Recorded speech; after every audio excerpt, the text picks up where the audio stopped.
Bienvenidos a una nueva edición del Calentón Puerto Rico y recuerda que este programa es traído a ustedes gracias a la gente de Dab Social, ofertas gastronómicas en todo Puerto Rico. Si usted viene de vacaciones a Puerto Rico, si usted está en Puerto Rico, quiere algo que hacer en este fin de semana, ya están comenzando las vacaciones para algunas personas, el verano se acerca, usted tiene que entrar a Dab Social, baje la aplicación. Vaya allí o entre al enlace en la descripción de este video, va allí y le llegarán sus ofertas gastronómicas, obviamente con el cupón de parte de nosotros vas a recibir un descuento, así que llega a la Dab Social, gracias a ellos por auspiciar este espacio y también te invito a que le des like y dejes tus comentarios en este contenido. Vamos a hablar de la lucha libre en Puerto Rico porque están pasando muchas cosas, muchas especulaciones, mucha conversación con lo que viene ahora para los meses de los meses de verano que usualmente las empresas en Puerto Rico empiezan a apretar. Pero con eso en mente, tenemos que hablar de lo que está pasando en la EWA, tenemos que hablar de lo que está pasando en WWC, tenemos que hablar de lo que está pasando en IWA.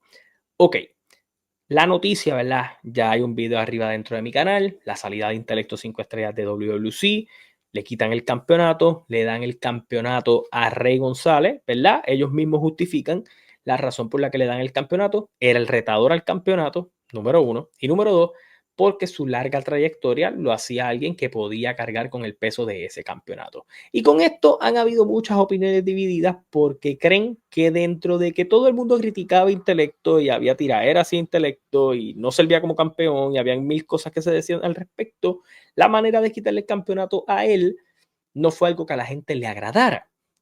En cambio, puedo entender la opinión porque no tiene que ver con intelecto, tiene que ver más con darle el campeonato simplemente a Rey González. Y lo puedo entender porque hemos visto a un Chicano, a un Savant, a un Zion RT1, a un Mike Nice, a un mismo Rey González buscar ese campeonato universal mientras Intelecto era campeón. Eso hacía un poquito más de sentido y estoy totalmente de acuerdo en esta vuelta en que se pudo haber hecho un torneo que hubiera sido interesante. No sé si podían estirarlo hasta aniversario, pero sí se pudo haber hecho un torneo con varios luchadores mencionados y le elevabas un poco la contienda a varios de estos talentos. A mí me hubiera parecido muy interesante que hubieran hecho un torneo que le hubiera brindado oportunidades a Savant, a Chicano, a Zion, a Mike Nice, a Manny de Bodyguard Jr., porque son gente que no tiene campeonato. El mismo Rey González hubiera podido haber estado ahí, Tony Leyenda, tenías oportunidades para añadir talentos nuevos o ex campeones universales, ¿verdad? Pudiste haber hecho 4 ex campeones y 4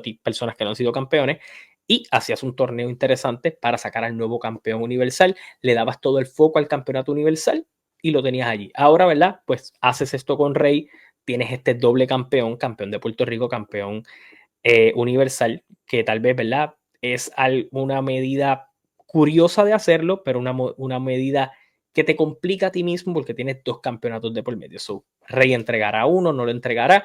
Cuando miras la cartelera que hay para el pueblo de Lajas, que es la cartelera que ellos van a estar teniendo este próximo 3 de mayo, no hay vista por ahí ni del campeonato de Puerto Rico ni del campeonato universal.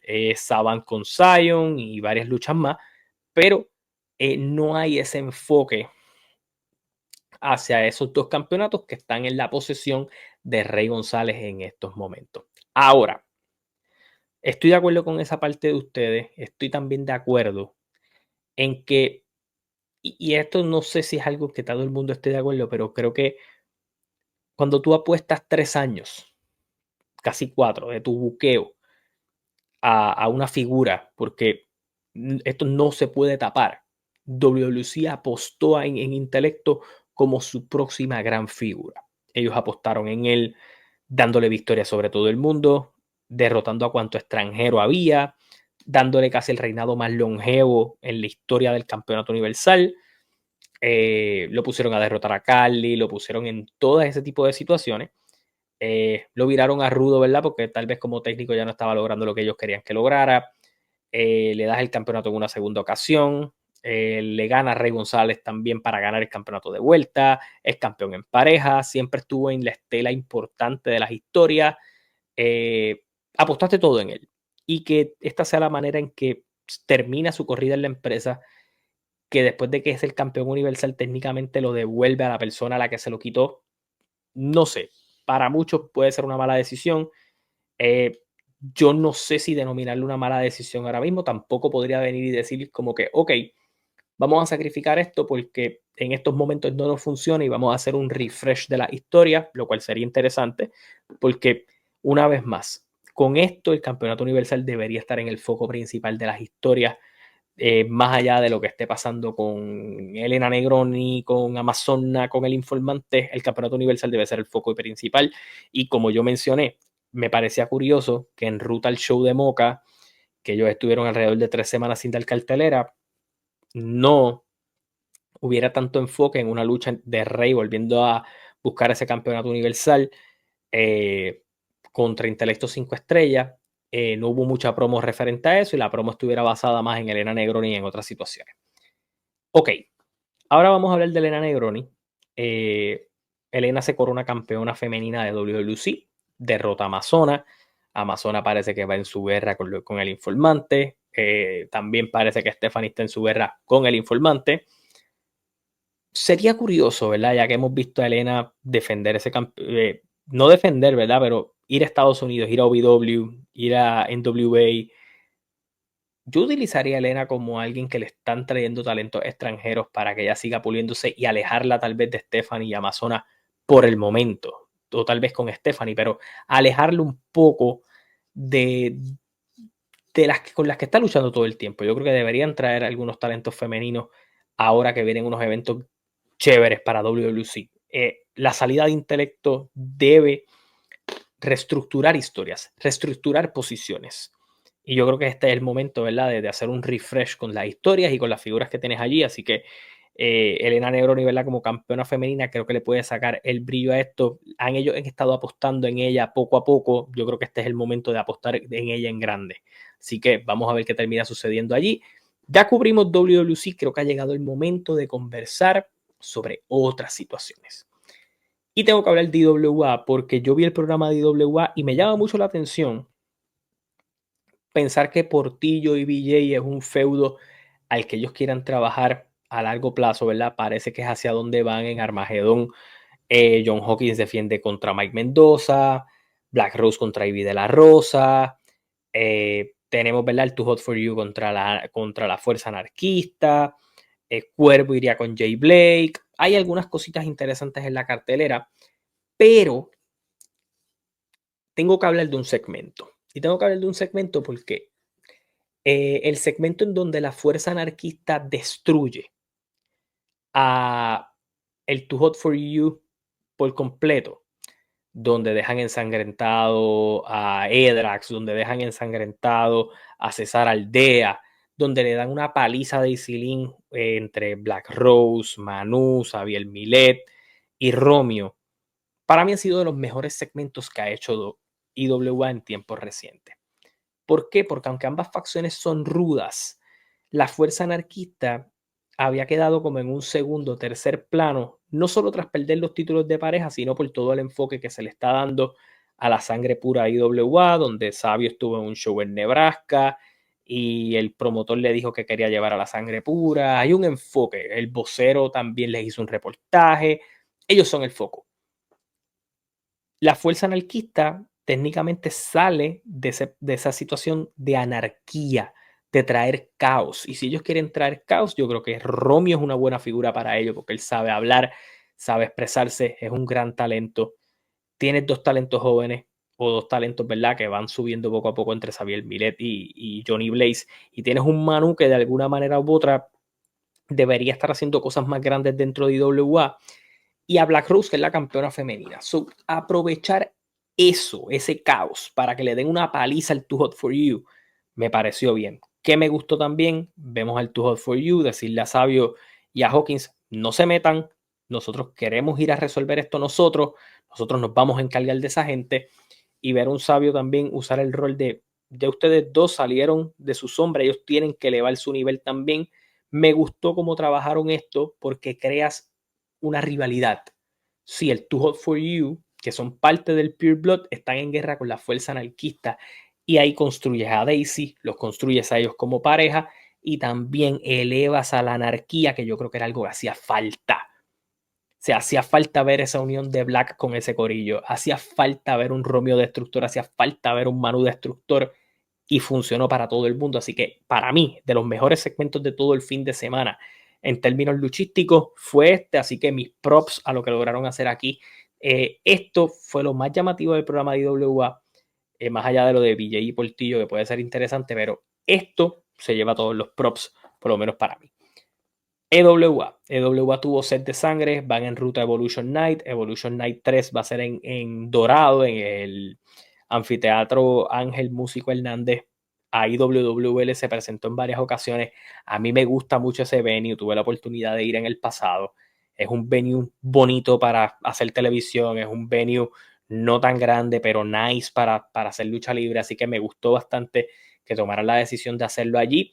De allí, ¿verdad? Vimos un Denis Rivera y un Luis La Voz Cruz, que obviamente son enemigos declarados del director Ramírez, van a estar unidos, que van a ser en contra. También creo que fue interesante hacer que aunque la Orden 48 no fue algo gigante, no fue algo brutal, sí me parece que fue creativo, que justificas por qué y que de alguna manera fue como una medida para asustar a todo el mundo mientras Ramírez ejecutaba su plan para traer a Dracon de vuelta, alguien que verdad es un enemigo declarado ahora de Denis y de Luis La Voz Cruz. En términos de personaje, esta gente puede manejar muy bien el micrófono y que la escena titular también, que yo creo que esto era algo que sabíamos que iba a terminar pasando, que Dimes, Bellito Calderón, Samuel Olmos y Harry Williams tuvieran que enfrentarse con Fatal Four eventualmente. Mantienes la escena interesante. Dimes ha evolucionado como personaje. Bellito ha tenido que dejar de ser un poco el técnico bobolón y Samuel Olmos lo están obligando a dejar de ser ese técnico bobolón. Harry Williams está dispuesto a caerle encima a todo. So, me llama mucho la atención cómo han estado manejando esto. También el Espíritu Pro Wrestling Dojo estuvo anunciando su cartelera para su próximo show, obviamente estelarizado por Natalia Pérez y Zeusis en una lucha por el campeonato, y que Harry Williams tiene un reto abierto bastante interesante dentro de dicha cartelera. ¿Qué nos queda para el próximo fin de semana? Este fin de semana, 3 de mayo, WWC se presenta en la cancha bajo techo de Laja. Hay una cartelera que, ¿verdad? Mencioné anteriormente que era Savant y Zion. A eso le añade Gilbert en una lucha de desventaja contra Orlando Toledo y parte de la Revolución. También este Chicano con Tony Leyenda como parte. Y también Lightning va a estar enfrentando a Manny de Bodyguard Jr., quien obviamente pues busca acabar su racha de derrotas contra Lightning. Lleva 2 derrotas contra Lightning. Vamos a ver si en Laja derrota a su kriptonita dentro de lo que es WWC. Además, otra cosita que están trabajando, ¿verdad? Dentro de las historias de ellos. Y obviamente, como mencioné, creo que fue en el video anterior o más temprano en este video, vemos como que están trabajando esto de la división femenina. Amazona pidiéndole a Gilbert que cancele el contrato donde ella no puede enfrentar al informante. Ella quiere enfrentar al informante. Vemos una Stephanie Malbert pendiente a la situación, que si el contrato desapareciera, pues eso serían otros 20 pesos. Así que yo creo que estamos más cerca que nunca de Amazona. Mucho antes de buscar ese campeonato de vuelta de Elena Negroni, va a ir tras el informante. Así que bueno, varias cosas han cambiado desde que yo grabé el contenido anterior, y es que WWC temprano en el día publicó una publicación donde decía que Eddie Colón estaría demandando en su rol de accionista a Víctor Jovica y a WWC por obviamente el despido injustificado de Intelecto 5 Estrellas y otro tipo de irregularidades. Lo cual, ¿verdad? Sin duda alguna para mí confirma que todo lo que está rondando a la figura de Intelecto hasta el momento es chamba, es una historia. Ahora, vamos por parte. Yo no estoy muy de acuerdo y no me encanta la idea de que por segunda vez en 4 meses hayas decidido utilizar la estrategia de vamos a mezclar las redes sociales con la realidad y vamos a jugar con este tipo de cosas. ¿Por qué? Porque es algo efectivo, porque con Gilbert funcionó, porque con Gilbert creó especulación entre los fanáticos de si iba a poder aparecer en otra empresa. Gilbert trabajó en sus redes sociales que tenía otros proyectos. Fue una buena movida porque lo trabajaron bien, aunque la gente en el fondo sospechara que podía ser chamba. Sí se pudo rondar un poco en la línea de si era realidad o ficción. Aquí con Intelecto, que creo que funcionaba bien porque el hombre cerró las redes sociales, Si lo hubieran estirado un poquito más, creo que hubiera podido ser bien efectivo y el público tal vez lo hubiera comprado por un rato. Pero pues con esta publicación que hace escasamente tal vez 8, 10 horas después de haber hecho el post de su salida, pues me parece que le quitas un poco a ese suspenso que podías crear. Ahora, va a ser bien interesante cómo sigas desarrollando esto, porque si me preguntas a mí, tanto el personaje como la historia necesita tiempo, y yo creo que sacar intelecto tal vez hasta aniversario, que venga en venganza contra Gilbert o algo así, pudiera ser interesante, pero tienes que estirarlo hasta allá. Creo que pudiste haber hecho esto un poquito más, no sé, más real. El tipo está afuera, cierra las redes, está frustrado, no hay nada de él, desaparece del panorama, desaparece de la faz de la tierra, porque a diferencia de lo de Gilbert, la gente puede crear especulación con Gilbert, pero con intelecto la curiosidad hubiera sido por qué se fue, por qué pasaron estos problemas. Hubiera sido interesante ver el panorama de lo que hubiera terminado pasando. Ahora, ¿verdad? Pues la vuelta parece ser distinta, que es un Eddie, ¿verdad? Como rudo, buscando las irregularidades de Jovica, de Gilbert, de todo lo demás. So, no sé, vamos a ver cómo se sigue desarrollando la cosa, pero creo que le pudiste haber dado más tiempo. Tal vez quisiste acallar todos los rumores, todas las cosas que han estado pasando por allí, pero creo que lo pudiste haber trabajado un poquito más, porque creo que como estrategia hubiera sido bien efectivo utilizar esto de las redes sociales bien nuevamente, porque la gente se compra el cuento y entonces puedes jugar con la ficción. Ahora para una próxima ocasión que tú quieras hacer algo similar, la gente no se lo va a comprar, y tal vez cuando sea en serio la gente tampoco te va a creer, porque quemas ese puente muy rápido. Esa es tal vez mi perspectiva al respecto. Gracias por estar acá en el canal. Hasta la próxima. Se cuidan. Nos vemos.